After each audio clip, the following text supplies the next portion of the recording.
bonjour à tous. Aujourd'hui, on se retrouve pour la présentation de cette imprimante Affiniboot, la Mendel Prusa i3 Rework, que j'ai reçue il y a peu de temps, que j'ai acheté sur AliExpress. C'est la marque Affiniboot qui produit cette excellente imprimante. Voilà, je voulais juste vous montrer un petit peu, en premier lieu, là où je l'avais acheté. Je l'ai reçu sous une semaine. Elle est vraiment très bien détaillée. Il nous explique un petit peu voilà, les fonctions de cette imprimante, les dimensions, les tailles, la buse, tout ça. Plusieurs photos nous permettent de bien voir le montage et la finition. Les axes sont parfaits. Ici on voit le kit, un petit peu comment on le reçoit, comment il est assemblé. Ici les évolutions, hein, avec la carte, les moteurs, enfin voilà, tout ce qui construit une imprimante 3D.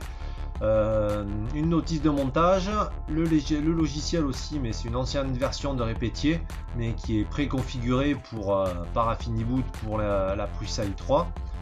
Et voilà, comme quoi c'est une garantie de 3 mois, je crois. Ouais, 3 mois limited. Ouais, ils sont très actifs, hein, je les ai déjà contactés une ou deux fois. Et ça s'est plutôt bien passé. Donc voilà, je vous montre un petit peu cette page, hein, je vous mettrai le lien. Le firmware est déjà préchargé dessus, hein, donc en fait on a juste à la connecter et elle démarre de suite. Donc voilà, je vais vous montrer un petit peu. Ben non, il y a une carte SD qui est livrée avec, hein, donc il ne faudra pas oublier de l'insérer dans votre PC. Et à l'intérieur, il y a justement cette notice de montage qui est vraiment bien détaillée, parce que celle-ci on voit pas trop. Et il y a aussi le logiciel Repetier qui est déjà préinstallé sur la carte, donc vous n'avez plus qu'à installer sur votre PC. Allez, on se retrouve, voilà, on va commencer par le carton, hein, la marque Affiniboot. Donc il m'a été livré par DHL en parfait état, hein, rapidement, sous une semaine. Donc on va faire un petit tour des éléments qui se retrouvent dans le kit.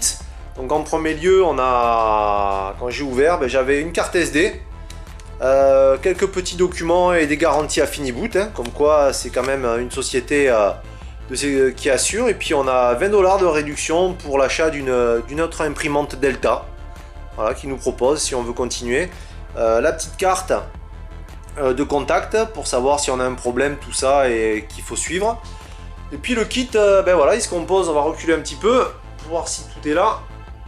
Voilà, voilà le kit complet, tel que je l'ai reçu. J'ai juste déballé du carton, et en fait il y a 4 compartiments qui permettent justement de bien séparer chaque élément. Donc on voit ici qu'on a une carte électronique, donc je connais pas le nom, mais ici on voit qu'il y a les réglages aussi quand même pour régler la tension des polylus, c'est-à-dire les réglages des moteurs. Donc à voir ce qu'elle va donner une fois montée. Par contre c'est une carte mini SD qu'il y a dessus. Voilà, donc c'est pas une SD classique.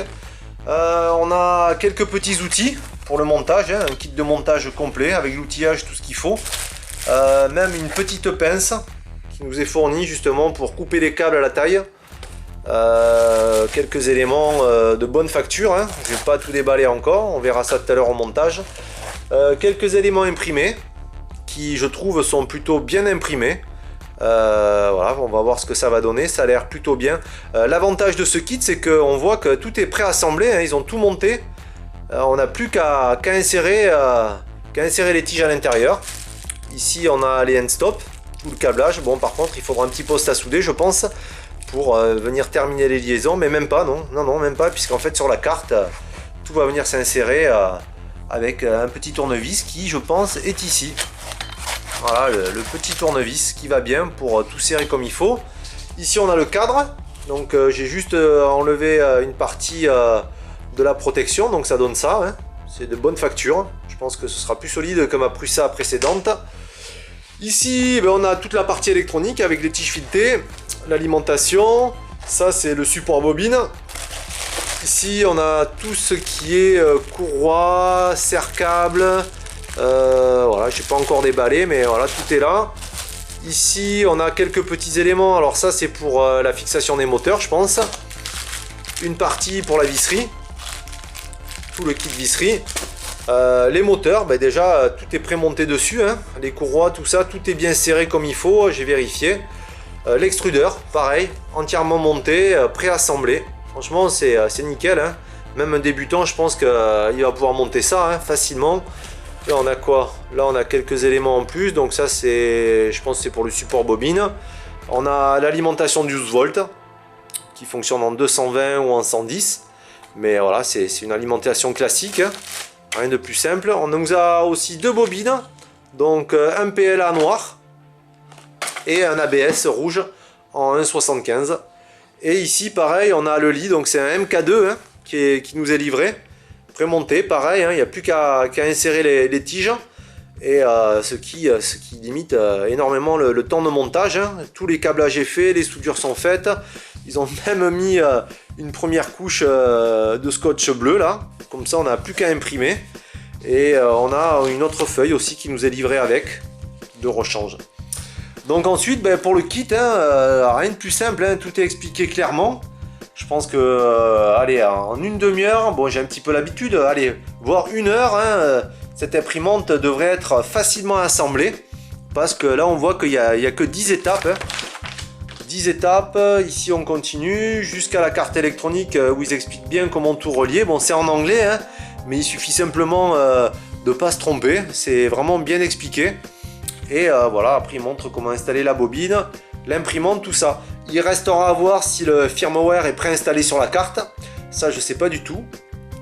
Je verrai ça en montage, hein, mais sinon, ça doit pas être compliqué. Si les tiges filetées et les pas de vis des tiges filetées sont les mêmes que sur la Prusa d'origine, ben voilà, le Marlin de base de la Prusa i3 devrait largement et amplement faire l'affaire. Donc voilà pour ce petit unboxing pour l'instant. Et puis voilà, on se retrouvera sûrement pour la suite, pour la finalisation du montage. Et pour voir les premières impressions. Voilà, allez, à plus. Allez, on se retrouve pour la finalisation et le premier test d'impression que je viens de lancer sur cette Prusa i3 Rework de chez Affiniboot. Donc un montage assez simple, hein, un cadre très joli. Franchement, ils ont bien réussi le design, rigide, efficace.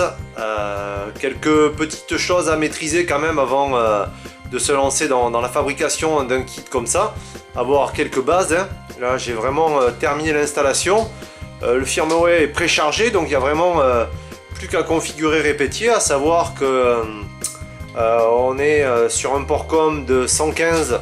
On va regarder ensemble réglage imprimante sur la connexion. Donc il faut bien se mettre sur le port com 5, hein, moi j'y étais, et sur une vitesse de 115-200. Voilà.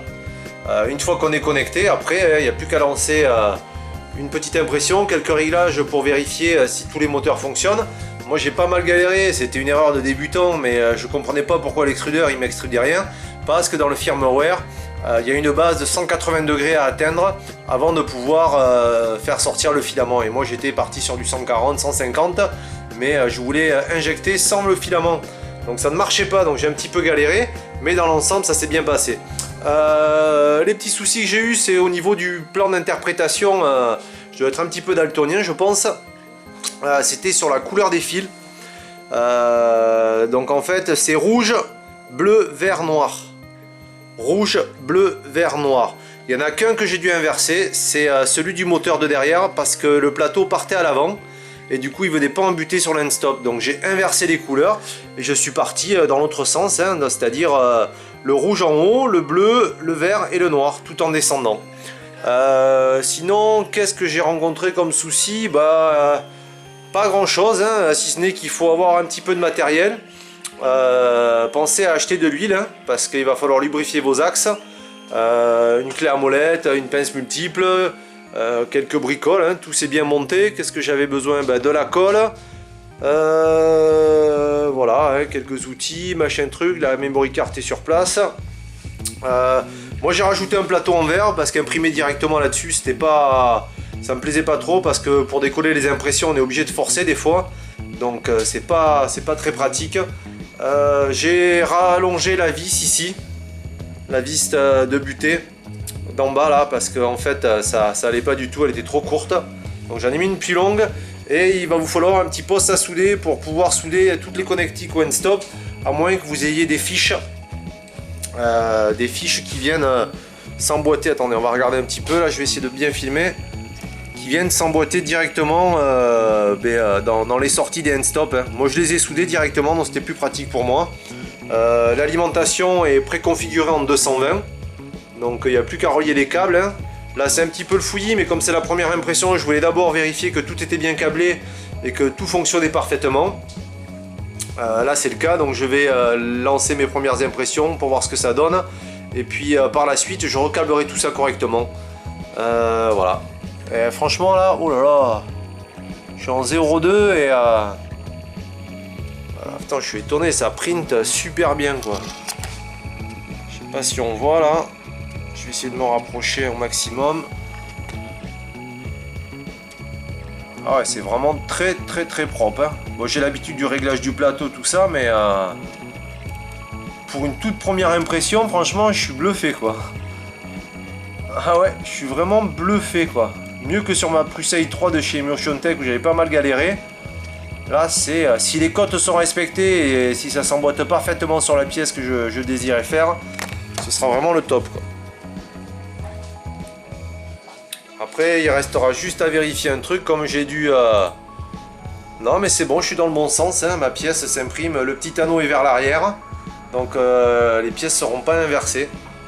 Ouais, c'est bien ça. Ben voilà, je vais voir, hein. Je vous referai une petite vidéo pour la suite, mais là, franchement, pour un premier feeling, une première prise en main, mis à part le montage où il faut avoir quelques compétences, hein. Bien sûr, bon, je rappelle, ça, il faut le recaler, la courroie, si vous êtes un débutant, hein, il faut tout remettre à niveau. Celle-là aussi, celle de derrière aussi, il faudra bien la recaler dans l'axe. Les tensions de courroie, important. Pour celle du bas, ben, il n'y avait pas de réglage spécifique. Donc je me suis fait une petite pièce ici qu'on voit, qui me permet de retendre un petit peu la courroie de dessous, parce que c'était un petit peu galère de la tendre. Donc je rajoute ça, hein, elle vient se superposer sur la courroie et permet de gagner quelques millimètres, hein, afin d'obtenir une tension correcte. Mais ouais, franchement, je suis bluffé par les réglages et la finition. C'est super propre, quoi. Là où ma Vertex 8400, où j'avais eu des réglages d'extrusion et tout, il a fallu que je reprenne les paramètres dans les prongs. Là, c'est vraiment cadeau. Ok, je vais pas trop faire durer cette vidéo, hein, c'était juste pour vous montrer un petit peu que pour une imprimante, je sais plus combien je l'ai payé, j'ai eu 110 € de frais de douane et elle m'est revenue aller à 350 €. Ben, franchement, pour 350 €, une imprimante comme ça, si vraiment elle imprime comme elle le fait sur ses 2 premières couches, ça va être du régal, quoi. Voilà, allez, sur ce, on se retrouve très prochainement pour de nouvelles vidéos. Ah, ciao!